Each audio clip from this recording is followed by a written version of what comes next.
உபரத்தினங்கள் இப்போ நவரத்தினங்கள் நம்ம பார்த்துட்டோம். உபரத்தினங்கள் அப்படிங்கிறதுல கொஞ்சம் இருக்குங்க. எல்லாத்தையுமே நம்ம சுருக்கமாக சொல்கிறேன். நவரத்தினங்களுடைய குணாதிசயங்கள் எல்லாமே நம்ம தெளிவாக பார்த்ததுனால உபரத்தினங்கள் நமக்கு நல்லாவே சீக்கிரமாக நம்ம தெரிஞ்சுக்குவோம். இதை வந்து பார்த்தீங்கன்னா மகாரத்தினங்கள் அப்படிங்கிறது தான் அந்த நவரத்தினங்கள். சரிங்களா? அதுக்கு மாற்றாக அந்த நவரத்தினங்கள் அதிகமாக கிடைக்காது. அப்போ அதுக்கு நெருக்கமாக பலனளிக்கக்கூடிய சில கற்களை வந்து நவக்கிரகங்களோடு ஒரு நல்ல தொடர்பில் இருக்கக்கூடிய கற்களை தான் உபரத்தினங்கள் அப்படின்ட்டு நாம் இப்போ கொடுத்துருக்கேன். அதிர்ஷ்டம் அடைய வேண்டும். நவரத்தினங்கள் அணியும் போது தவறான கல் அணிந்தால் நெகட்டிவ் பலனும் வரத்துக்கு வாய்ப்பு இருக்குது. ஆனால் உபரத்தினங்கள் தவறான கல் அணிந்தாலும் நெகட்டிவ் பலன் வர்றதுக்கான வாய்ப்பு கிடையாது.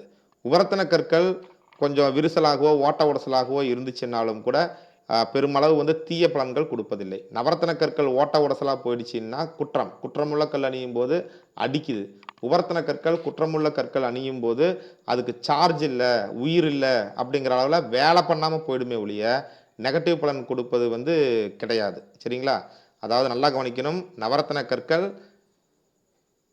தவறாக இருக்கும்போது நெகட்டிவ் பலன் கொடுக்கும். உபரத்தின கற்கள் தவறான கல்லாக இருந்துச்சுன்னா தீமையை கொடுக்காது, நெகட்டிவ் பலன் கொடுக்காது. ஆனால் நன்மையும் கொடுக்காம போயிடும். சரிங்களா? அந்த அளவுக்கு தான் இதனுடைய விஷயங்கிறதுனால நம்ம தைரியமாக போடலாம். அடுத்தது புலிக்கண் டைகரை. இது வந்து ஒரு மேஜிக் கல், ஹீலர்ஸ் கல் அப்படின்னு சொல்லலாம். இது வந்து கேதுவுடைய வைடூரியத்துக்கு மாற்றாக பயன்படுத்தலாம். இந்த கல்லையும் நான் கொடுப்பதில்லை. ஏன்னா வைடூரியத்திலே கிறிஸ்டோபெரிலுக்கு மாற்றாக கிறிஸ்டல் வகை அந்த கற்கள் இருக்கு இல்லைங்களா, கருப்பு வைடூரியம். அந்த கருப்பு வைடூரியமே சிறப்பாக பயன்படும் போது ஏன் இதை கொடுத்துட்டுங்கிறது கொடுக்கறதில்ல.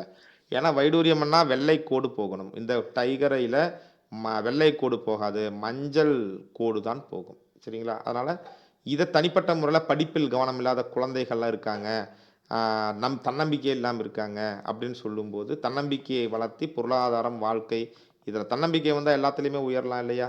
அந்த தன்னம்பிக்கை குறைவு இருக்கக்கூடிய நபர்களுக்கு இதை கொடுக்கலாம்.